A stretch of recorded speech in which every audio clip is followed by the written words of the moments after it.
मी doctor प्राध्यापक अजय लक्ष्मीपती दासरी, शिवसेना उद्धव बाळासाहेब ठाकरे पक्षाचा मी जिल्हा प्रमुख म्हणून काम करतोय. माझ्याकडे जबाबदारी सोलापूर शहराची आहे, महानगरपालिका आणि त्यामधील येणारे प्रभाग. या प्रभागातून जास्तीत जास्त नगरसेवक निवडून द्यायचा प्रयत्न मी आणि माझ्या सगळ्या सहकाऱ्यांनी सुरू केलेला आहे. मी मुळात तेलुगू भाषिक. माझी आई रुक्मिणीबाई अशिक्षित आणि त्याचप्रमाणे ती तेलुगू बोलणारी. वडील फक्त 4थी पास झालेले स्वर्गीय लक्ष्मीपतीजी दासरी. त्यांच्या कार्यकर्तृत्वामुळेच आम्ही 5 भाऊ 2 बहिणी या सोलापूरमध्ये एक अस्तित्व निर्माण केलं.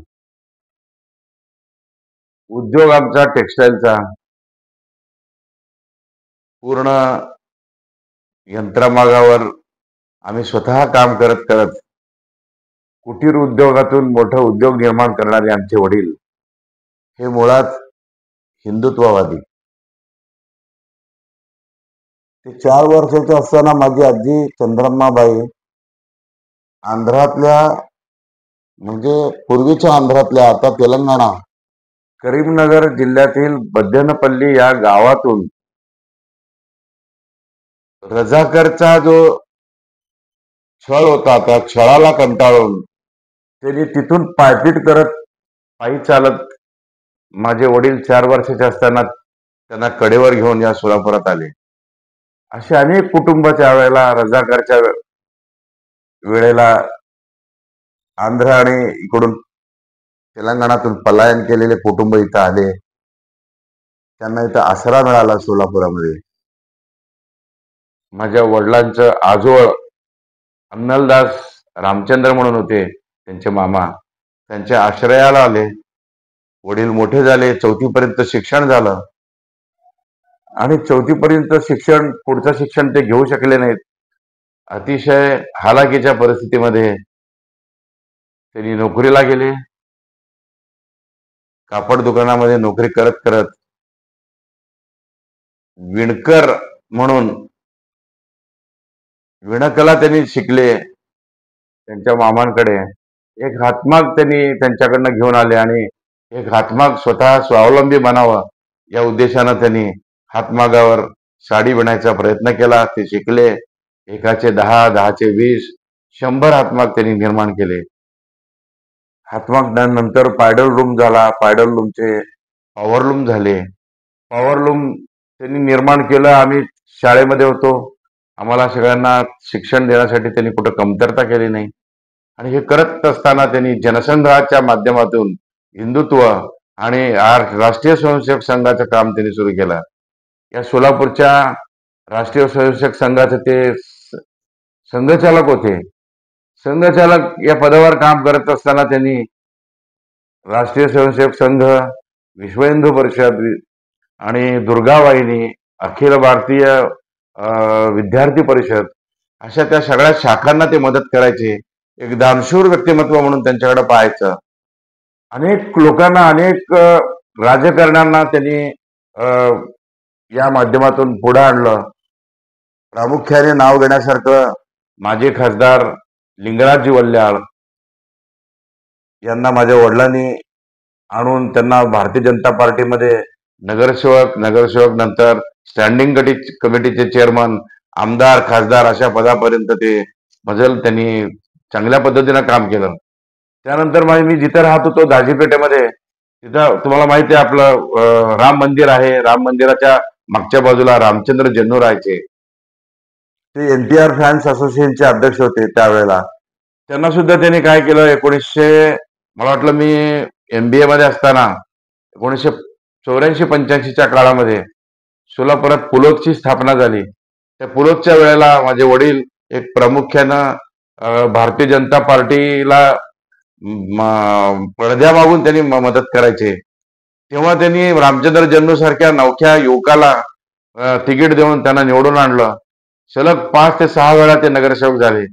माझे वडील त्यांचं पूर्ण राजकीय निवडणुकीचं सगळं काम त्यांनी बघायचं आणि त्या संपूर्ण दाजीपेठेत एक चांगलं वातावरण, हिंदुत्वाचं वातावरण तयार केले.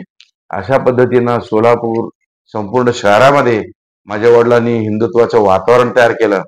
आणि जे बीजेपीचे मोठे नेते येत होते त्या सगळ्यांची सोय करणे, सेवा करणे, परत त्याचप्रमाणे राष्ट्रीय स्वयंसेवक संघाचे नेते मंडळी, रज्जूबायासारखे नेते, त्याचप्रमाणे बाळासाहेब देवराज सारखे नेते, जे आपले माजी उपमुख्य उपराष्ट्रपती आपले तेलंगणाचे, ते सुद्धा आमच्या सोलापुरात आले की माझ्या घरी मुक्कामाला यायचे. अनेक नेते मंडळी माझ्या घरी मुक्कामाला आले. वडील पूर्णपणे त्यांना वाहून घेतले होते. आणि असं करत करत त्यांनी सोलापूरच्या या पूर्व भागामध्ये आमचं एकमेव घर होतं हिंदुत्वाचं. भगवा झेंडा माझ्या घरावर, एकमेव घरावर फडकत होता. पण आज अशी परिस्थिती निर्माण झाली आहे की सोलापूर शहराच्या या पूर्व भागामध्ये जवळजवळ 99% लोक हिंदुत्ववादी झाले. याचं पूर्ण श्रेय माझे वडील स्वर्गीय लक्ष्मीपती नरसय्या दासरी यांना जातं. माझे वडील स्वर्गीय लक्ष्मीपतीजी यांच्या शिकवणीमुळं हिंदुत्व माझ्या नसानसात भिनलेलं होतंच. सोलापूरमध्ये ग्रॅज्युएशन झालं माझं BSc. त्यानंतर मी जेव्हा मुंबईला गेलो आणि मुंबईमध्ये सासमीराज इन्स्टिट्यूट ऑफ मॅनमेड टेक्सटाईल्स या इन्स्टिट्यूटमध्ये मी प्रवेश घेतला आणि 2 वर्ष तिथं राहिलं. त्या कालावधीमध्ये वरळीमध्ये मी राहत असताना, वरळी BDD चाळीमध्ये मी राहणारा एक तेलुगू युवक, जेव्हा जांभोरी मैदानमध्ये बाळासाहेब ठाकरे यांची जाहीर सभा झाली, त्या सभेच्या त्या वक्तव्यावर इतका भारावून गेलो मी. आणि माझ्या मनात असलेलं जे हिंदुत्व होतं ते ज्वलंत हिंदुत्व आणि त्याचप्रमाणे जागृत अशा पद्धतीनं मांडणारे बाळासाहेब त्यावेळेला हिंदू हृदय सम्राट म्हणून लोकांच्या समोर यायचे. मराठी अस्मितेसाठी काम करणारी ती शिवसेना. तेव्हा जेव्हा त्यांनी हिंदुत्वावर बोलायचे, ते परखड त्यांचे विचार ऐकून मी जहाल अशा हिंदुत्ववादी संघटनेमध्ये प्रवेश करायचा मी निश्चित केलं. आणि तेव्हापासून जसं मी राष्ट्रीय स्वयंसेवक संघामध्ये स्वयंसेवक म्हणून काम केलं, त्या राष्ट्रीय स्वयंसेवक संघातला शाखेचा झेंडा मी उचलला आणि तो भगवा झेंडा घेऊन तडक मी बाळासाहेबांच्या शिवसेनेमध्ये सामील झालो. आणि तिथल्या वरळीच्या शाखेच्या माध्यमातून मी शिवसेनेच्या कार्याला सुरू केलं. वरळी शाखेचे शाखा प्रमुख होते. त्या शाखा प्रमुख आता नंतर आमदार झाले, महापौर झाले. त्या वरळीच्या नंदू साठा म्हणून ते शाखा प्रमुख होते. त्याच्यानंतर मी मनोहर जोशी शिवसेना नेते यांच्या सानिध्यात आलो, त्यांच्याबरोबर काम केलं. मुंबईमध्ये 2-3 वर्ष काम केल्यानंतर जेव्हा मी सोलापुरात आलो, त्यावेळेला इथं काहीच नव्हतं. 1-2 शाखा होत्या. बाबूराव वडणे म्हणून एक वयस्कर गृहस्थ होते आणि त्यांनी शिवसेनेचं एकमेव काम करायचे. त्यानंतर इथं सोलापुरात मी पाहिलं, वाघचौरे, मनोहर वाघचौरे म्हणून शहर प्रमुख होते. यांना जाऊन भेटलो. एक आमचे इथे वडार समाजाचे एक सद्गृहस्थ शिवसैनिक, जहाल शिवसैनिक हनुमंत चौगुले म्हणून होते आणि एक दत्ता आवार म्हणून माझ्या कारखान्यामध्येच काम करणारे एक कर्मचारी होते. त्यांनी मला म्हटलं की आपण इथे शिवसेनेच्या शाखेमध्ये जाऊया. दत्तनगर शाखेमध्ये मला जायला त्यांनी घेऊन गेले. तिथे गेल्यानंतर त्यांनी माझ्या बघितले, मी तिथून काम करणारा मुंबईचा शिवसैनिक असल्यामुळं मला इथं उपशाखा प्रमुख पद दिले मला त्यांनी. त्या उपशाखा प्रमुख पदावरून मी काम सुरू केलं. शहरामध्ये संपूर्ण सहकाराचं जाळं होतं. यशवंत सूतगिरणी, सोलापूर सूतगिरणी, इंडस्ट्रियल बँक, नागरी बँक, मोठ्या प्रमाणामध्ये काँग्रेसची ताकद या सोलापूर शहराच्या पूर्व भागात होती. या ताकदीच्या समोर आम्ही पूर्ण नगण्य होतो. तरी सुद्धा माझ्या वडिलांच्या ताकदीमुळे मी या शिवसेनेचा झेंडा घेऊन जात असताना सर्वसामान्य शिवसैनिक, जो तळागाळातला आहे, कामगार आहे, श्रमिक आहे, अशा शिवसैनिकाला घेऊन काम करायचा मला त्यावेळेला प्रसंग आला. नंतर मी विभाग प्रमुख झालो, उपजिल्हा प्रमुख मला केले, नंतर शहर प्रमुख केले. हे सगळं करत असताना अनेक आंदोलनं आम्हाला करावी लागली. त्या आंदोलनाला सुद्धा एकदा मला आठवत आहे की विडी घरकुल मधल्या लोकांच्या आंदोलनासाठी आम्ही एक धडक मोर्चा काढला होता. लोक नव्हते आमच्याकडे, फक्त एक 100 शिवसैनिकांना घेऊन बीडी घरकुल पासून ते महानगरपालिकेपर्यंत आम्ही चालत धडक मोर्चा काढला. तिथून मला माझी ताकद वाढली. मला वाटलं आता ते आपण या आंदोलनाच्या माध्यमातून काम करू शकतो. मग अनेक आंदोलने केली. त्याच्यामध्ये निराळे वस्तीमध्ये मनोहर सपाटे महापौर असताना तिथं निराळे वस्तीमधला भगवा झेंडा शिवसेनेचा अतिक्रमण विभागाने काढल्यानंतर आम्ही तीव्र आंदोलन केलं, घेराव घातला. तिथल्या आयुक्तांना घेराव घातलं आणि आम्हाला जेलमध्ये पाठवण्यात आलं. मी जामीन दिला नाही. माझ्याबरोबर शिवशरण पाटील, पुरुषोत्तम बर्डे आणि त्यावेळचे बरेच जुने शिवसैनिक माझ्याबरोबर होते. आम्ही 18 लोक आम्ही जेलमध्ये गेलो. 4 दिवस जेलमध्ये आमरण उपोषण केलं आणि त्या महापौर पदावर असलेल्या मनोहर सपाटे यांना शरणागती पत्करावी लागली. त्यांनी महापालिकेच्या स्वखर्चानं पुन्हा भगवा झेंडा त्यांनी बांधून दिलात आणि आम्ही आमचं आंदोलन स्थगित केलं आणि आम्ही जामीन देऊन जेलमधनं बाहेर आलो. अनेक होते. म्हणजे अजून दुसरं आंदोलन मला आठवत आहे की मराठवाडा विद्यापीठाचा नामांतराचा विषय होता. तेव्हा मी शहर प्रमुख होतो. नामांतराच्या विषयामध्ये अनेक आंदोलन आम्ही केली. ज्या दिवशी नामांतर झालं त्या दिवशी तर आम्हाला पोलिसांनी जवळजवळ 200 शिवसैनिकांना जेलमध्ये टाकले होते. आम्ही आतमध्ये होतो तरी सुद्धा आम्ही डगमगलो नाही. अनेक वेळेला छोट्या छोट्या कारणावरून लोक आम्हाला अटक करायचे. जवळजवळ 68 केसेस माझ्या अंगावर त्या वेगवेगळ्या कारणांमुळं या वेगवेगळ्या आंदोलनामध्ये झालेली होती.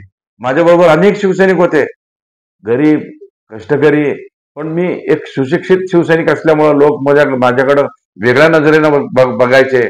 आंदोलन करत करत आम्ही बाळासाहेबांची सभा इथं लावली सोलापुरामध्ये. इलेक्शन झाले. प्रत्येक इलेक्शनमध्ये आम्ही त्यांच्या बाळासाहेबांचे विचार घरापर्यंत पोहोचवण्याचा, सर्वसामान्यांपर्यंत पोहोचवण्याचा आम्ही प्रयत्न केला. बाळासाहेबांनी एकदा मला सर्व बोलवून मला जिल्हा प्रमुख केले. जिल्हा प्रमुख केल्यानंतर सोलापूरची महानगरपालिका आम्ही लढली. एकच शिवसेनेचा नगरसेवक होता त्यावेळेला. 97ला आम्ही जी लढवली तेव्हा 11 नगरसेवक निवडून आणण्याचा प्रयत्न निवडून आम्ही आणू शकलो. हे फक्त सर्वसामान्य शिवसैनिकाच्या जोरावर आणि बाळासाहेबांच्या विचारानं. आज तीच परिस्थिती पुन्हा एकदा निर्माण झाली. आज आम्ही 21 जरी नगरसेवक होते आमचे, पण त्याच्यातले आता 3 राहिलेत.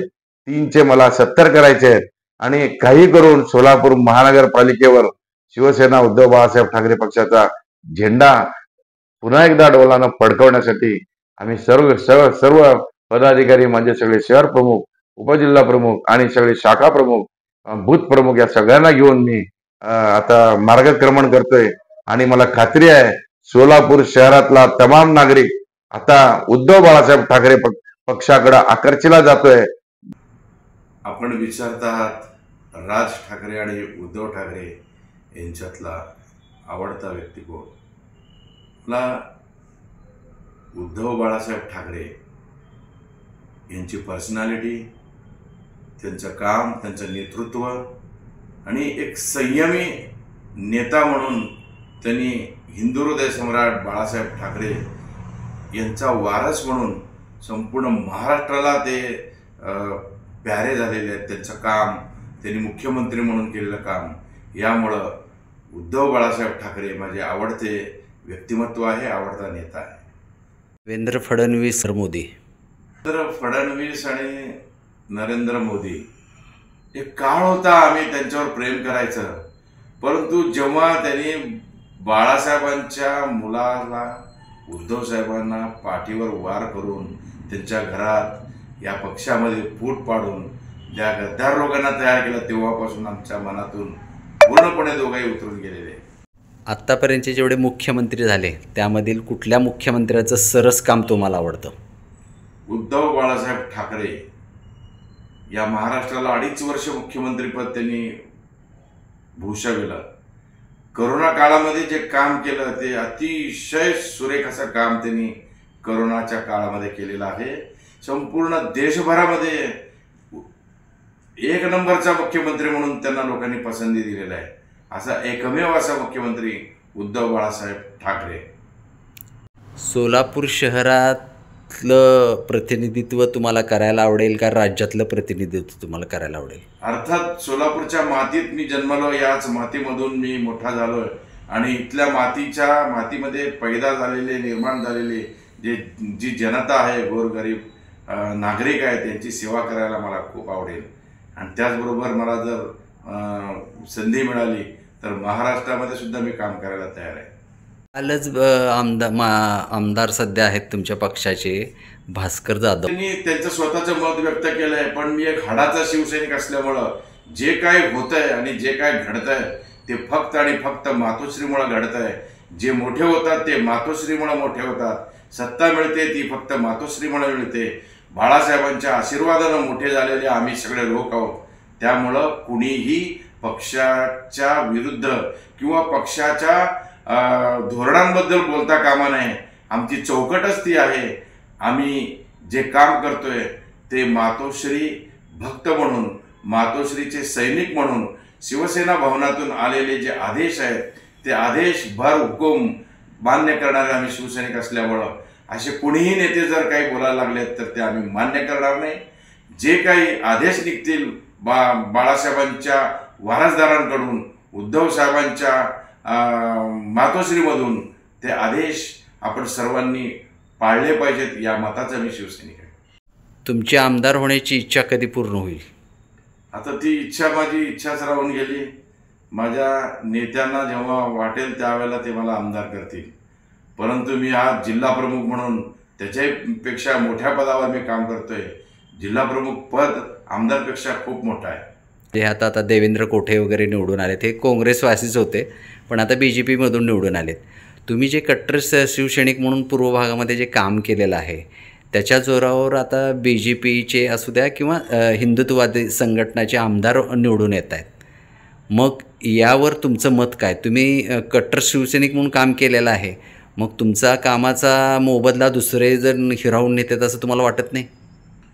निश्चितपणे वाटतंय. परंतु या सोलापूर शहराच्या पूर्व भागामध्ये जे हिंदुत्व पसरलेलं आहे, जे भाजप एवढ्या मोठ्या प्रमाणामध्ये वाढतंय, ते केवळ राष्ट्रीय स्वयंसेवक संघाच्या माध्यमातून संघचालक लक्ष्मीपती दासरी माझे वडील यांनी केलेल्या कामामुळे आज या संपूर्ण पूर्व भागामध्ये त्यांचा पक्ष वाढतोय. परंतु आम्ही त्या पक्षातून तिथला भगवा काढून आम्ही शिवसेनेमध्ये जेव्हा काम सुरू केलं तेव्हापासून या पूर्व भागामध्ये शिवसैनिक सुद्धा मोठ्या प्रमाणामध्ये तयार झाले, अनेक नगरसेवक निवडून आले. परंतु भारतीय जनता पार्टीमध्ये बाहेरनं आलेले लोक जो भरडा बाहेरनं आलेला आहे, तो आवाज झालेल्या लोकांना त्यांना तिथे यश मिळत गेलं. आणि हे जे यश मिळालं भारतीय जनता पार्टीला, ते कशा पद्धतीने मिळालं हे संपूर्ण जग जाणत आहे. त्यामुळं त्यांचं जे यश आहे ते मी मान्य करत नाही, परंतु सर्वसामान्य जनतेच्या मनामध्ये आणि त्यांच्या भावना एकच आहेत की इथं उद्धव बाळासाहेब ठाकरे आणि बाळासाहेबांची जी शिकवण आहे त्या शिकवण घेतलेले शिवसैनिकच या शहरामध्ये, या पूर्व भागामध्ये हिंदुत्व मोठं केलेलं आहेत आणि आता ते जागृत ठेवत आहेत. त्याचे जे 2 उपमुख्यमंत्री आहेत आणि त्यांच्यात आणि फडणवीस साहेबांच्यामध्ये समन्वय नाही असा बरंच मीडियामधून दर्शवलं जातं किंवा उहापोह होतो. त्याबद्दलचं तुमच्या पक्षाची भूमिका किंवा तुमची वैयक्तिक भूमिका काय आहे? सगळेच लोक एकमेकाला फसवून तिथं बसलेले आहेत. आणि हे काय ते भारतीय जनता पार्टी काय करते, तो आपला माकड असतो, ते माकडाने इतर 2 वानरांना वाटप करते, ते मेवा वाटप करतात. त्याप्रमाणे जिथं जास्त आहे त्याच्यातनं काढून घ्यायचं, असा ते तिघांमध्ये ते ठरलेलंच आहे. आणि तिघं कशा पद्धतीनं त्यांचा उगम झालेला आहे हे सगळ्या जगाला माहीत आहे. यांच्याबद्दल मी काय बोलणार. अलीकडेच सोलापूरला जी विमानसेवा चालू झालेली आहे, आता सोलापूरला विमानसेवा उद्योगधंदे वाढीसाठी करायला हवी होती, पण आता ते सोलापूर गोवा आहे, तर सोलापूर मुंबई किंवा सोलापूर जे कॅपिटल शहर आहेत जे उद्योग क्षेत्राशी निगडीत आहेत अशा ठिकाणी न करता त्यांनी गोव्यासाठी विमानसेवा चालू केलेली आहे. त्याबद्दलचं तुमचं वैयक्तिक मत काय? सर्वसामान्य सोलापूरकरांची शुद्ध फसवणूक, दुसरं काही नाही. याच्यातनं काय उद्योग निर्माण होणार आहे त्यांनाच माहिती आहे. गोव्याला जाऊन काय करायचं काय नाही ते मग खासदार आणि पालकमंत्र्यांमधला कलगीतुरा आम्ही बघितलेला आहे. चुकीचं आहे, जे काय होतंय ते चुकीचं आहे. गोव्याला सुरू करण्यापेक्षा त्यांनी मुंबईला करायला पाहिजे होतं, हैदराबादला करायला पाहिजे होतं, बेंगळूरला करायला पाहिजे होतं. जे या सोलापूर शहरामध्ये उद्योगधंदे आहेत ते थोडेफार शिल्लक राहिलेले आहेत. टेक्स्टाईल आहे, परत गारमेंट आहे, टेलरिंगचा व्यवसाय मोठ्या प्रमाणामध्ये आहे. या व्यवसायाला चालना देण्यासाठी या विमानतळाचा उपयोग व्हायला पाहिजे. तशा पद्धतीचे विमान सेवा त्यांनी सुरू केलं पाहिजे. परंतु उगी आम्ही काहीतरी करतोय म्हणून करतोय, कुठल्या तरी एका कंपनीला आणलं आणि ती खटारा विमानं चालू केली, अशा पद्धतीचं आम्हाला ते मान्यच नाही. ते चुकीचं आहे. सोलापूरची शुद्ध फसवणूक आहे. आणि या लोकांना जर खरंच करायचं असेल तर त्यांनी सुरू करावं. उद्योगधंदा वाढीला चालना मिळावे अशा पद्धतीचे त्यांनी विमानसेवा सुरू करायला पाहिजे. सोलापुरातलं जे उद्योग आहे त्याच्याकडे त्यांनी लक्ष दिलं पाहिजे. चाललेत सगळे उद्योग सोलापुरातले टेक्स्टाईल्स त्या आंध्राकडे चाललेत, तेलंगणाकडे चाललेत. इथं काय उपाययोजना त्यांना सवलती द्यायला पाहिजे ते देत नाहीत. मनोहर जोशी साहेब मुख्यमंत्री असताना 1 रुपये 2 रुपये युनिट लाईट मिळायचं, आता नाही येते. आता यांनी देत नाहीत. यांनी आता ते फक्त अदानी आणि अंबानी अशा लोकांना सवलती देत आहेत, अशा लोकांच्या त्यांची कर्ज माफ करतायत. परंतु सोलापुरातला उद्योजक हा कर्जबाजारी झालाय. अनेक आत्महत्ये या सोलापूरच्या उद्योगधंद्यामध्ये झालेले आहेत. त्याच्याकडे सरकारचं पूर्ण दुर्लक्ष आहे आणि हे निंदनीय आहे. येणाऱ्या महानगरपालिकेमध्ये तुमची कोणाबरोबर आघाडी असेल? आता सध्या आमची महाराष्ट्र विकास आघाडी चालूच आहे. परंतु लोकसभेमध्ये महाराष्ट्र विकास आघाडीतले घटक पक्ष ज्या पद्धतीनं काम केले त्याच्या विरुद्ध विधानसभेमध्ये झालं आणि मित्रपक्षांनी शिवसेना उद्धव बाळासाहेब ठाकरे पक्षाला धोका दिला. आणि आपण पाहिलं शेवटच्या दिवशी दक्षिण सोलापूरच्या विधानसभा मतदारसंघात ज्या पद्धतीनं काँग्रेसचे नेते मंडळी अचानकपणे अपक्षाला पाठिंबा देऊन शिवसेना उमेदवाराचं मनोबल खच्चीकरण केलं आणि शिवसेनेच्या पराभवाला कारणीभूत ठरलेल्या अशा मित्रपक्षांच्या सोबत आपण जायचं का, हा एक मोठा प्रश्नचिन्ह आहे. आणि राष्ट्रवादी सुद्धा ज्या पद्धतीनं आम्हाला सहकार्य करायला पाहिजे ते केलं नाही. तर आता जर आगामी महानगरपालिकेमध्ये जर आपल्याला आपला जो 101 नंबरचा शत्रू असलेल्या भारतीय जनता पार्टीला जर संपवायचा असेल तर निश्चितपणे सगळ्यांनी मिळून लढलं पाहिजे. परंतु एकमेकांच्या पायात पाय घालून ते शक्य होणार नाही. एकमेकांची मनं आपण जुळली नाहीत, ती जुळायला पाहिजे. आणि स्पष्टपणे कोण काय करतंय काय नाही आणि कोण कुणाचा शत्रू आहे कोण कुणाचा मित्र आहे हे ठरलं पाहिजे. आणि ते झाल्यानंतर निश्चितपणे आम्ही महाविकास आघाडीच्या माध्यमातून लढायला तयार आहोत. परंतु त्यांच्या वागणुकीमध्ये जर फरक नाही पडला तर आम्ही शिवसेना उद्धव बाळासाहेब ठाकरे पक्ष स्वबळाची आम्ही तयारी केलेली आहे. आम्ही लढणार आणि जिंकणार. आणि हे करत असताना भारतीय जनता पार्टीला हरवण्यासाठी जे कोणी पक्ष समोर येतील त्या सगळ्यांना सोबत घेऊन जायची आमची इच्छा आहे. आदरणीय पक्षप्रमुख उद्धव बाळासाहेब ठाकरे यांनी परवाच्या 19 जूनच्या वर्धापन दिनाच्या दुसऱ्या दिवशी शिवसेना भवनामध्ये जिल्हा प्रमुख, आमदार, खासदार, संपर्क नेते आणि या सगळ्या शिवसेना नेते यांची जी मीटिंग झाली होती त्या मीटिंगमध्ये त्यांनी स्पष्ट सांगितलं आहे, तुम्ही तुमच्या स्थानिक पातळीवर स्थानिक स्वराज्य संस्था आणि महानगरपालिकेच्या निवडणुकीमध्ये आघाडी करायचं की नाही, करायचं असले तर कुणाबरोबर करायचं, नसेल तर कुणाला बाजूला ठेवायचं, याचे संपूर्ण अधिकार त्यांनी आमच्या सगळ्या जिल्हा प्रमुखांना दिलेला असल्यामुळं एक जिल्हा प्रमुख म्हणून मी या ठिकाणी मी मनोमन सांगतो, मला करायची खूप इच्छा आहे आघाडी करायची. आघाडी करूनच आपण भारतीय जनता पार्टीला चांगल्या पद्धतीनं जसं लोकसभेमध्ये आपण हरवलं तसं इथं सुद्धा हरवू शकतो.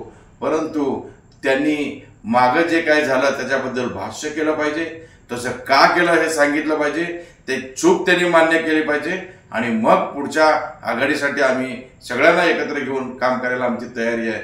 मनसे येत असेल किंवा आणखी जे छोटे छोटे पक्ष या सोलापूर शहरामध्ये आहेत त्या शहरात ज्या पक्षाचा आम्हाला पाठिंबा मिळेल त्या पक्षाला घेऊन आम्ही सोलापूरच्या महानगरपालिकेची निवडणूक लढवायला आम्ही तयार आहोत. तो भाग राजकीय उलतापालतीचं एक केंद्रबिंदू असायचं. बरेचसे आता माजी खासदार आहेत ते पद्मशाली समाजातूनच पुढे आलेले आहेत. तो मोठा समाज इकडे आहे. तर त्या संदर्भातली महानगरपालिकेमध्ये जास्तीत जास्त नगरसेवक निवडून आणण्यासाठी तुमच्या पक्षाची काय रणनीती असेल किंवा ठरलेली आहे? सर्वसामान्य लोकांना आम्ही समजावून सांगणार. आजपर्यंत या भारतीय जनता पार्टीने कशा पद्धतीचं राजकारण केलं आहे. पूर्व भागातल्या तेलुगू, पद्मशाली, वडार, मोची अनेक तेलुगू भाषिक जे समाज आहे त्या समाजामध्ये फूट पाडायचा प्रयत्न केला आहे. या आणि त्याचप्रमाणे मोठ्या प्रमाणामध्ये असलेल्या मुस्लिम बांधव आणि हिंदू बांधवांमध्ये भांडणं लावणं आणि त्याचा राजकारण म्हणून उपयोग करणं, याच्या पलीकडे या भारतीय जनता पार्टीने काय केलं नाही. त्यांच्या हातात होतं 5 वर्ष ते महानगरपालिकेची सत्ता भोगलेली ही महानगरपालिकेतले सत्ताधारी होते. राज्यात त्यांची सत्ता होती, केंद्रात सत्ता होती. परंतु सोलापूर महानगरपालिका दळभद्री बनवून टाकायला ते कारणीभूत राहिले. त्यांना 5 वर्षामध्ये स्टँडिंग कमिटीचा चेअरमन निवडता आला नाही. अनेक कामं त्यांनी केलेली नाहीत. त्याच्यामुळं सर्वसामान्य लोकांना एकच त्यांच्यासमोर पर्याय आहे, ते म्हणजे जसं मुंबईमध्ये उद्धव बाळासाहेब ठाकरे यांच्या नेतृत्वाखाली मुंबई शहराचा विकास ज्याप्रमाणे झालं त्याचप्रमाणे आम्ही सोलापूरचा विकास करणार आहोत. या सोलापूरला असलेल्या उद्योगाला चालना देण्यासाठी या सोलापुरातील रस्ते अतिशय चांगल्या पद्धतीने व्हायला पाहिजेत. आता आम्ही बघतोय अशोक चौकातून आपण जर पाहिलं तर गेली 5 वर्ष दरवर्षी दर महिन्याला दर दिवसाला एक आमचा युवक इथं मरतोय. एक शाळकरी मुलं या जड वाहतुकीमुळे मरतात. यांना त्यांनी काही पर्याय निवडू शकले नाहीत, ते कमी करू शकले नाहीत. ड्रेनेजचा तर फार मोठ्या प्रमाणामध्ये घाणेरडे ड्रेनेज सिस्टीम या सोलापूर शहरामध्ये आहे. त्याचं सुद्धा त्यांनी दुरुस्ती तर केलेलंच नाही. त्यांनी नवीन सुद्धा त्यांच्याकडे काय स्कीम नाही आहे. दररोज पाणी पुरवठा देतो म्हणून मोठ्या राणा भीमदेव थाटामध्ये त्यांनी सांगितलं होतं. पण आता 8 ते 9 दिवसाला पण पाणी पुरवठा आपल्याला मिळतोय. उजनी धरण भरून सुद्धा त्यांना पाण्याचं नियोजन करता येत नाही. पाणी लोकांना देता येत नाही. उद्योगधंदे चालवण्यासाठी त्यांना पाहिजे त्या सवलती मिळत नाहीत. आणि टॅक्स जर इतकं भरमसाठ टॅक्स, एकच वस्तू पण 5-5, 6-6 टॅक्स भरून सर्वसामान्य नागरिक हवालदिल झालेला आहे.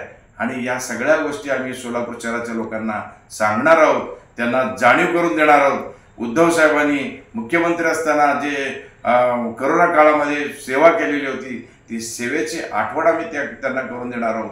हे सगळं करून देऊन उद्धव साहेबांच्या नेतृत्वाखाली सोलापूरची महानगरपालिका जर तुम्ही आमच्या ताब्यात दिली तर निश्चितपणे सोलापूर एक मुंबईसारखं आम्ही मोठं शहर आम्ही बनवणार आहोत याची खात्री आम्ही त्यांना देतो. आणि या शहराचा विकास कशा पद्धतीने झाला पाहिजे याचा एक आराखडा आम्ही तयार केलेला आहे. एक रोल मॉडेल आम्ही लोकांच्या समोर घेऊन जाणार आहोत. आणि हा रोल मॉडेल प्रत्येक प्रभागामध्ये ज्या ज्या गोष्टीची आवश्यकता प्रभागातल्या लोकांना आहे त्या गोष्टीची पूर्तता आम्ही करायला तयार आहोत. आणि हे आम्ही त्यांना पटवून देऊ आणि त्यांच्याकडनं आशीर्वाद घेऊन आम्ही महानगरपालिका ताब्यात घेणार. आणि 5 वर्षामध्ये महाराष्ट्रामधला 1 नंबरचा शहर आम्ही 1 नंबरची महानगरपालिका निर्माण करण्याचा प्रयत्न करणार.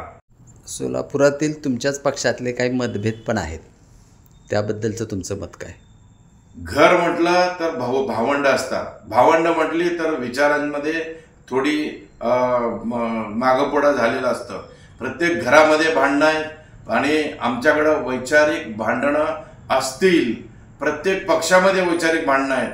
परंतु आम्ही ज्याप्रमाणे लोकसभेमध्ये आम्ही सर्व बाजूला ठेवून एकजुटीने लढलो तसं या महानगरपालिकेमध्ये वैचारिक मतभेद बाजूला ठेवून मनभेद होणार नाही याची काळजी घेऊन एक मुखीनं बाळासाहेबांचे आम्ही शिवसैनिक आहोत एवढा एकच विचार घेऊन आणि बाळासाहेबांच्या नंतर त्यांनी जाताना जे सांगितलंय की माझ्यानंतर उद्धव आणि आदित्यला सांभाळा, ते पूर्ण करण्यासाठी आम्ही केवळ उद्धव बाळासाहेब ठाकरे यांचे हात बळकट करण्यासाठी, त्यांचं नेतृत्व पुन्हा एकदा महाराष्ट्रामध्ये मोठ्या प्रमाणामध्ये तयार करण्यासाठी आम्ही आपले स्वतःचे मतभेद विसरून सगळे पदाधिकारी कामाला लागलेले आहेत. आमच्यामध्ये आता कुठलेही मतभेद नाहीत. विरोधक जर तसे मनभेद करायचा प्रयत्न करत असेल ते सुद्धा आम्ही बाजूला ठेवून आम्ही निश्चितपणे विजयी घोडदौड आम्ही सुरू ठेवू. समजा आता येत्या महानगरपालिकेमध्ये पूर्व भागातून जर चांगली नगरसेवक तुम्ही निवडून दिले आणि तुमचं कार्य एवढ्या दिवसाचं आहेच, समजा विधान परिषदेवर किंवा येण्याची संधी मिळाली तर तुम्हाला काय वाटेल? आनंद होईल. परंतु ते मिळावं म्हणून मी प्रयत्नसुद्धा करणार नाही. मला फक्त माझं टार्गेट सध्या महानगरपालिकेमध्ये मेजॉरिटी आणणं आणि सत्ता घेऊन येणं. सर्वसामान्य शिवसैनिकाला इंद्रभवनमध्ये पाठवायचं एक विडा आम्ही उचललेला आहे. आणि आमदारकीला काय होणार आहे काय नाही ते आमचे पक्षप्रमुख उद्धव बाळासाहेब ठाकरे हे ठरवतील. त्यांनी जो आदेश देईल त्या आदेशाप्रमाणे काम करायला तयार आहे. त्यांनी जर म्हटलं लढ, मी लढायला तयार आहे, पळ, मी पळायला तयार आहे. आणि त्यांनी सांगितल्यानंतरच मी आता ही जबाबदारी घेऊन सोलापूर महानगरपालिका पूर्णपणे शिवसेनेच्या ताब्यात घेण्यासाठी आम्ही पूर्ण ताकदीनं उतरलेलो आहोत. सगळी जुनी जी लोक आहेत शिवसेनेची कट्टर बरेचशी, ते आता पक्ष सोडून जाताना दिसत आहेत. तुम्हाला असं का वाटतं, असं काय जाणवतं की उद्धव ठाकरेंच्याच बरोबर राहून तुमचंही काय म्हणतात बरेचसे नगरसेवक पण आणू शकाल आणि तुम्हाला हे ते पुढं प्लॅटफॉर्म उपलब्ध करून देतील? निश्चितपणे उद्धव बाळासाहेब ठाकरे यांनी या महाराष्ट्रामध्ये पानपट्टीवाल्याला, हातगाडी चालवणाऱ्याला, टेम्पो चालवणाऱ्याला, भिकाऱ्याला सुद्धा, भीक मागून फिरणाऱ्या भिकाऱ्याला सुद्धा आमदार केलं त्यांनी. ही करिश्मा बाळासाहेबांची आहे. सर्वसामान्य तळागाळातल्या लोकांना 5-5 वेळा आमदारक्या देऊन, मंत्रिपद देऊन सुद्धा जर त्यांचं मन भरत नसेल आणि केवळ पैशासाठी, सत्तेसाठी जी माणसं गेलीत त्यांच्याबद्दल आम्हाला खेद वाटत नाही. राहिलेत ते जे मावळे राहिलेले आहेत हे सगळे निष्ठावंत शिवसैनिक आहेत. आणि याच निष्ठावंत शिवसैनिकांच्या जोरावर आम्ही आगामी निवडणुका जिंकणार, म्हणजे जिंकणारच. कारण आमच्यामध्ये एक बाळासाहेबांनी दिलेली शिकवण आमच्या पूर्ण रक्तामध्ये, नसानसामध्ये वाहत आहे. आणि आम्हाला एकच आता टार्गेट माहिती आहे की ज्यांनी आम्हाला फसवलं, ज्या भारतीय जनता पार्टीने आमच्या पक्षामध्ये फूट पाडली, जो भारतीय जनता पक्ष या संपूर्ण महाराष्ट्रामध्ये ग्रामीण भागात नगण्य होता, त्याला कुठं कोण पोलिंग एजंट्स मिळत नव्हते इलेक्शनमध्ये, अशा भारतीय जनता पक्षानं आम्हाला जर अशा पद्धतीनं जर वागणूक देऊन जर अशा पद्धतीनं आम्हाला आमचं खच्चीकरण काय केलं, ते आता शिवसैनिक पेटून उठलेला आहे. आम्ही हे जे सूड आहे ते सूड आम्ही घेतल्याशिवाय राहणार नाही आणि यांना त्यांची जागा दाखवल्याशिवाय राहणार नाही. हे जे गेलेले आहेत ते फक्त पैशासाठी, पदासाठी, सत्तेसाठी गेलेली माणसं आहेत ती. आणि आता जे उरलेली आहेत ती सर्वसामान्य निष्ठावंत कट्टर शिवसैनिक आता आमच्या उद्धव बाळासाहेब ठाकरे शिवसेना पक्षामध्ये उरलेला आहे. त्याच्यामुळे मला निश्चित खात्री आहे या उरलेल्या ठराविक आणि कट्टर शिवसैनिकांना घेऊन जसं छत्रपती शिवाजी महाराजांनी आपल्या या महाराष्ट्रामध्ये फार थोडक्या मावळ्यांना घेऊन त्यांनी पूर्ण शिवशाही या महाराष्ट्रामध्ये अवतरवली, त्याचप्रमाणे आम्ही हे उरलेले जे मावळे आहेत या मावळ्यांना घेऊन गनिमी काव्यानं आम्ही शत्रूवर वार करू आणि शत्रूचा नायनाट करून, गद्दारांचा नायनाट करून, या गद्दारांच्या त्यांच्या उरावर शिवसेना उद्धव बाळासाहेब ठाकरे पक्षाचा उद्धव साहेबांचा नेतृत्वाने आम्ही भगवा झेंडा डौलाना फडकू, त्यांच्या छाताडावर नाचलेलं तुम्हाला भविष्य काळामध्ये दिसून येतं. आणि तो चिन्ह तो बघण्यासाठी आम्ही सर्वजण आपण तयार आहोत. मला सुद्धा बघायचं आहे, तुम्ही सुद्धा बघू शकता. बघा तुम्ही, महानगरपालिकेमध्ये शिवसेना उद्धव बाळासाहेब ठाकरे पक्षाची सत्ता येणार आणि या लोकांचं नायनाट आम्ही करणार. बाळासाहेब ठाकरेंच्या बरोबर खांद्याला खांदा लावून काम केलेले बरेचसे आमदार किंवा खासदार ज्या वेळेला उद्धव ठाकरेंना भेटायला जायचे त्यावेळेला उद्धव ठाकरे त्यांना वेळच देत नव्हते आणि त्याला कंटाळून आता शिंदेंच्या शिवसेनेच्या मध्ये बरेचसे दाखल झाले आणि तोच बाज प्रत्येक भाषणात शिंदेसाहेब पण आता माजी मुख्यमंत्री जे शिंदेसाहेब आहेत ते वापरतात की ताटकळत ठेवायचं, नेत्याला भेटायचं नाही, त्यांच्या समस्या ऐकून घ्यायच्या नाही. त्याबद्दल तुमचं एक बरोबर राहिलेल्या एवढ्या वर्षाचा एक शिवसैनिक म्हणून तुमचं मत काय? निश्चितपणे मी लोकांना सांगेन की ज्या पद्धतीनं ग्लोबल पद्धतीनं यांनी रणनीती आखून नुसतं बदनाम करायचं नुसतं काही नाही. अरे अनेक वेळेला मी शिवसेनेच्या नेत्यांना भेटलो, मातोश्रीवर जेव्हा गेलो मला मातोश्रीवर भेट मिळाली. मी काय धनदांडगा नाही, मी काय मोठा पैसेवाला नाही आहे, पण मी एक कट्टर शिवसैनिक म्हणून जेव्हा मातोश्रीवर भेट घ्यायला देतो मला भेट मिळाली. हे सुद्धा लोक भेट मिळाली. यांनीच उलट लोकांना भेटायला देत नव्हते. माझा आरोप आहे की ते उद्धवसाहेब तिथं सतत तिथं बसायचे भेटायला, पण ही जी टोळी होती ही टोळी गद्दारांची, या गद्दारांच्या टोळीला माझं आव्हान आहे की तुम्ही लोक आमच्या साहेबांना भेटायला तुम्ही देत नव्हता आणि तुम्ही लोकांमुळे तर सगळे निष्ठावंत शिवसैनिकांवर अन्याय झाला. अरे तुम्हाला किती वेळा आमदारक्या दिला त्यांनी, किती वेळा मिनिस्टर केलं, सगळं तुम्हाला देऊन सुद्धा तुम्ही निघून जाता तुम्ही, आणि ते सुद्धा उद्धवसाहेब आजारी असताना त्यांच्या पाठीवर वार करून तुम्ही जाता आणि वर पुन्हा गेल्यानंतर उद्धवसाहेब भेटत नव्हते. नाही भेटलं तर तुम्हाला तिकीटं कोणी दिली, तुम्हाला बी फॉर्म कोणी दिले?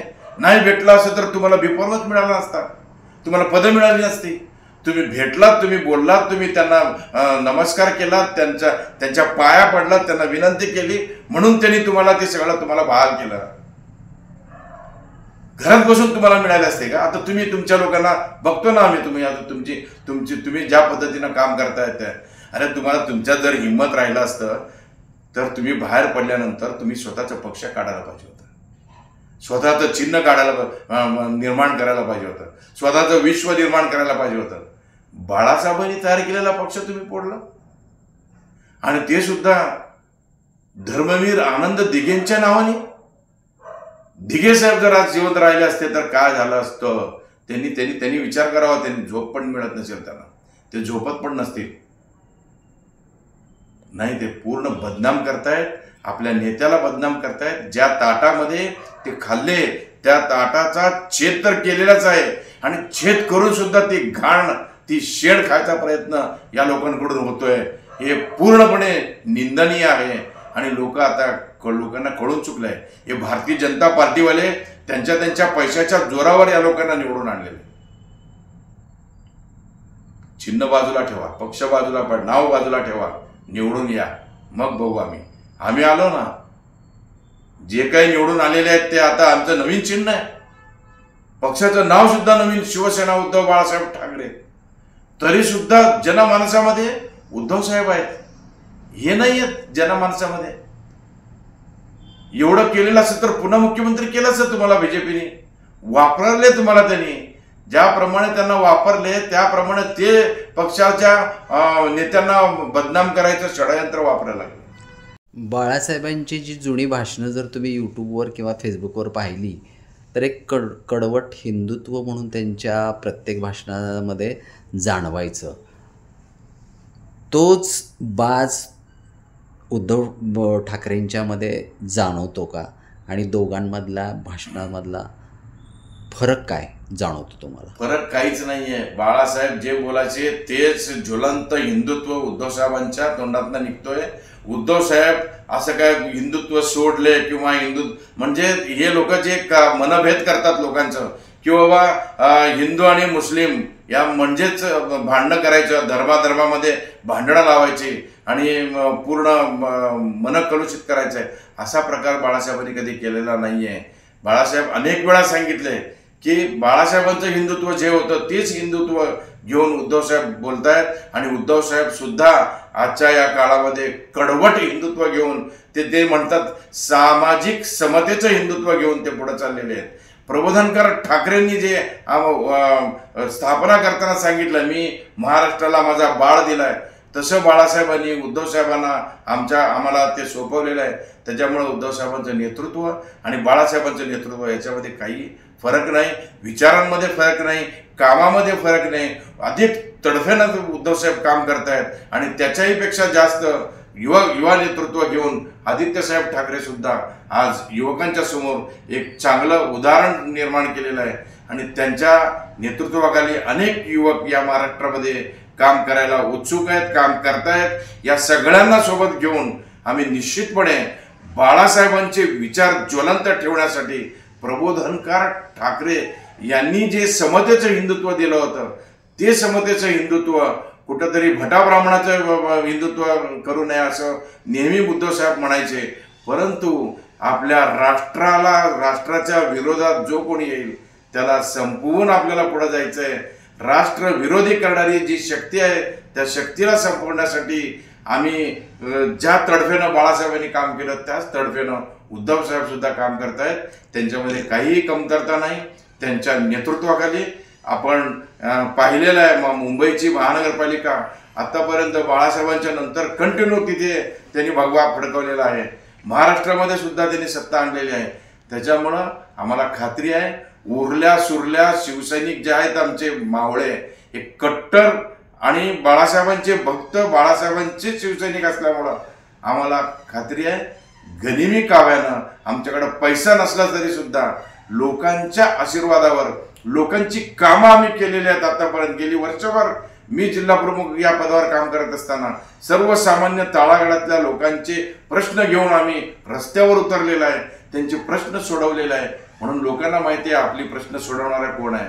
इथं स्थानिक स्वराज्य संस्था, विधानसभा आणि लोकसभा या संपूर्ण निवडणुकांमध्ये खूप फरक असतो. इथं आम्ही प्रत्येक प्रभागामध्ये जे उमेदवार देणार आहोत ते उमेदवार हे सर्वसामान्यांच्या हाकेला हो देणारे लोक आहेत आणि तसेच उमेदवार आम्ही देणार आहोत. आणि अशा उमेदवारांना देऊन लोकांची सेवा, फक्त लोकांची सेवा करून, या शहराची सेवा करून शहराचा विकास करण्यासाठी आम्ही आमचं पॅनल, आमचं पूर्ण 102 आता जर असतील तर 102 उमेदवार शिवसेना उद्धव बाळासाहेब ठाकरे पक्षाचे असे खमके उमेदवार, लोकांच्या हाकेला हो देणारे, त्यांना मदत करणारे, त्यांच्या समस्या सोडवणारे असे लोक आम्ही देणार. कोण धनदांडग्याला आम्ही तिकीट देणार नाही, कोण कुठला तो बाहुबली असेल त्या अशा बाहुबली लोकांना आम्ही देणार नाही. तर सर्वसामान्य लोकांमधनं आलेलं नेतृत्वच आम्ही लोकांच्या समोर उभं करणार आहे. आणि म्हणून आम्हाला खात्री आहे की लोक निश्चितपणे लोकसभा, विधानसभा याचं जर त्यांनी पूर्णपणे त्याचं आकलन करून त्या दोन्ही निवडणुकांमध्ये कशा पद्धतीनं हे लोक काम करतायत, भारतीय जनता पार्टीमध्ये आता आलेले निवडून दिलेले ते भारतीय जनता पार्टीचा कार्यकर्ता सुद्धा आता बुचकाळ्यात पडलेला आहे की तो सुद्धा कार्यकर्ता सतरंजा उचलून बाजूला फेकला गेला. आणि आता जे त्यांच्याकडे खासदार आहेत, आमदार आहेत, सर्व बाहेरनं आलेले आहेत. निष्ठावंत असं कोण मला दिसत नाही. आणि म्हणून निष्ठावांचे सगळे गद्दार निघून गेल्यानंतर जे उरलेली जी गाळ आहे ती निष्ठावंताची गाळ, या निष्ठावंतांच्या ताकदीला घेऊन आम्ही निवडणूक लढवणार आणि उद्धव साहेबांचं नेतृत्व संपूर्ण महाराष्ट्रामध्ये दिसेल, वाढेल अशा पद्धतीनं काम आम्ही या सोलापूर शहराच्या महानगरपालिकेमध्ये करणार. ठाकरे साहेबांनी, बाळासाहेब ठाकरेंनी पाहिलं असतं तर त्यांना सुद्धा ते मान्य नसलं असतं. अजिबात नाही. काहीतरी बोलतात, काहीतरी बदनाम करायचा प्रयत्न करत असतात. या मूर्खांना माहीत नाही बाळासाहेब ठाकरे जिवंत असताना मुस्लिम लीग बरोबर त्यांनी युती करून निवडणूक लढवली. माहिती आहे ना, आहे माहिती, तरी सुद्धा नुसतं बदनाम करायचं, लोकांच्या समोर सगळं खोटं सांगायचं. 10 वेळा 20 वेळा एक खोटं जर सांगितलं, सतत सांगितलं तर लोकांना ते पटायला लागतं. अशा पद्धतीचं खोटं वागणूक यांचं चालू आहे. बाळासाहेबांनी काँग्रेसला अनेक वेळा सपोर्ट केला. किंबहुना सुरुवातीच्या काळामध्ये वसंतराव नाईक मुख्यमंत्री असताना ते ज्या पद्धतीनं काँग्रेस बरोबर मित्रत्वाचं नातं ठेवून काम केले, तेव्हा आम्हाला म्हणायचे तेव्हा वसंत सेना आहे का शिवसेना आहे. प्रणव मुखर्जींना त्यांनी सपोर्ट केलाय, दिसलं नाही तेव्हा त्यांना. यांनीच मतदान केले होते ना, ही भांडवळ. प्रणव मुखर्जींना मतदान केलं आणि पुन्हा त्या आमच्या महाराष्ट्राचे उमेदवार आहेत म्हणून प्रतिभाताईंना मतदान केलं, हे दिसलं नाही तेव्हा त्यांना. आणि आता बोलतात ते काँग्रेस. अरे कुठलं काय?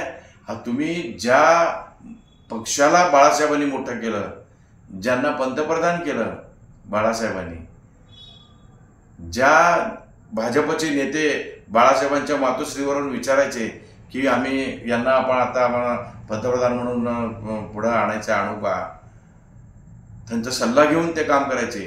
प्रमोद महाजन आणि बाळासाहेब दोघं मिळून प्रत्येक महाराष्ट्राच्या ग्रामीण भागामध्ये दौरे करायचे. शेवटी बाळासाहेब बोलायचे. बाळासाहेबांचा जो करिश्मा होता, तो करिश्मा यांनी सोबत राहून आत्मसात करायचा प्रयत्न केला. प्रमोद महाजन आणि मुंडे दोन अतिशय चांगले नेते मंडळी भारतीय जनता पार्टीत होते. ते जर राहिले असते ते असं त्यांनी अशी गद्दारी केली नसती. त्यांनी खाल्लेल्या ताटाचा छेद केला. त्यांनी ज्या पक्षाने तुम्हाला वाढवलं, एवढं मोठं केलं महाराष्ट्रामध्ये, कोण होते तुमचे? मी बघत होतो. मी अनेक निवडणुकांमध्ये मी काम केलंय.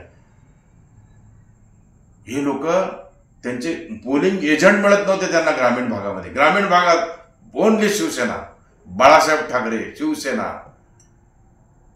शिवसेनेचं ज्वलंत हिंदुत्व, गर्व से कहो हम हिंदू आहे असं म्हणून सुद्धा साबीर शेख नावाच्या मुसलमान शिवसैनिकाला बाळासाहेबांनी मंत्री बनवलं, केंद्रीय मंत्री बनवलं. अरे मूर्खानो, तुम्ही आता म्हणता की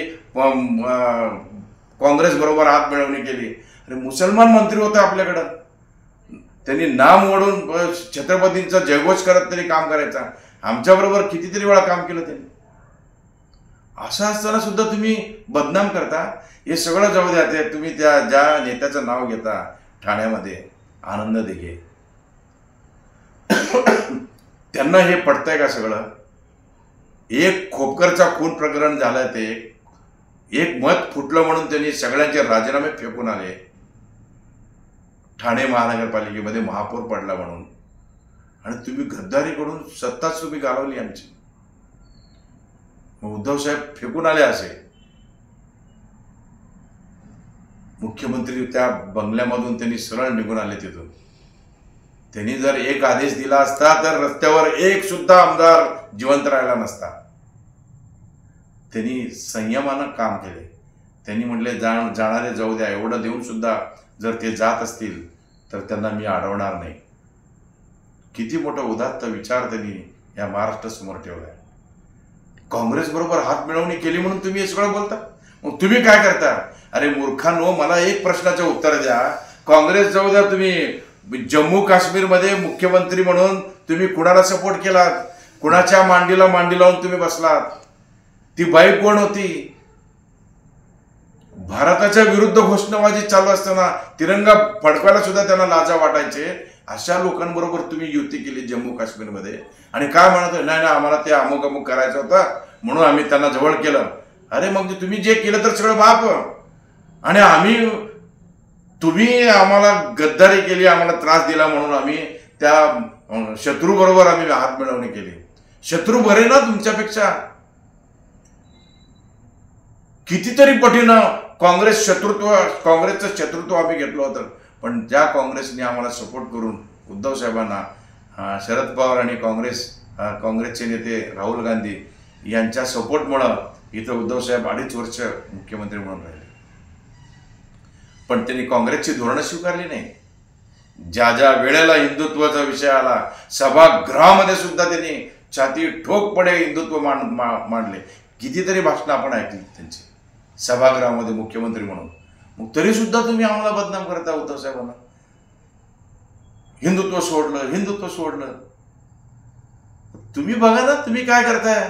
तुमचे खासदार किती आहेत? तुमचे आमदार किती आहेत? कोणत्या पक्षातनं आलेले आहेत? कट्टर किती आहेत त्याच्यामध्ये? बाहेरचे बांडगुळ किती आले आहेत तुमच्याकडं? ते बघा ना तुम्ही. आम्हाला आता अतिशय आनंद होतोय. गद्दारी सगळी निघून गेली, घाण सगळी निघून गेली. निर्मळ कट्टर बाळासाहेबांचे शिवसैनिक आता राहिलेले आहेत. या लोकांना घेऊन ज्याप्रमाणे 19 जून 1966ला प्रबोधनकार ठाकरे यांनी नारळ फोडून शिवसेनेची स्थापना केली, त्यावेळेला फक्त 16 लोक उपस्थित होते.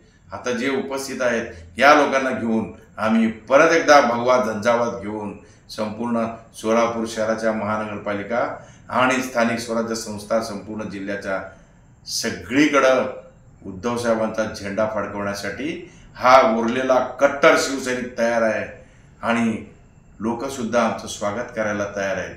लोक फार मोठ्या प्रमाणामध्ये मतदान करून हिंदू, मुस्लिम, दलित सगळ्या जाती धर्माचे लोक उद्धव साहेबांच्या पाठीशी उभारलेला आपण पाहिलेलं आहे. विधानसभेमध्ये पाहिलं, लोकसभेमध्ये पाहिलं, मुस्लिम लोक सुद्धा मोठ्या प्रमाणामध्ये या भगव्या झेंड्याखाली एकत्र येत असताना आम्हाला दिसून येत आहे. म्हणून छाती ठोकपणे सांगतो, येणारी महानगरपालिका फक्त उद्धव बाळासाहेब ठाकरे पक्षाची असेल. सकाळी 10 वाजले की तुमच्या पक्षाचा एक मोठा प्रवक्ता मुंबईतून बोलायला लागतो. त्यांनीच पूर्ण पक्ष संपवला असं सगळ्यांचं म्हणणं आहे.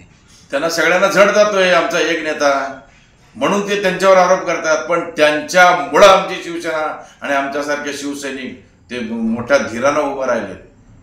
अशा पडत्या काळामध्ये एक माणूस असा येतो समोर आणि सगळं छातीचा कोट करून तो सगळे आव्हान, सगळे वार झेलतो आणि त्यांच्या भीकेला त्यांनी भीक घातली नाही. त्यांच्या याला त्यांनी कितीतरी वेळा त्यांना धमक्या दिल्या होत्या, त्यांच्यावरचे केसेस काढतो म्हणले, त्यांनी जेल भोगले,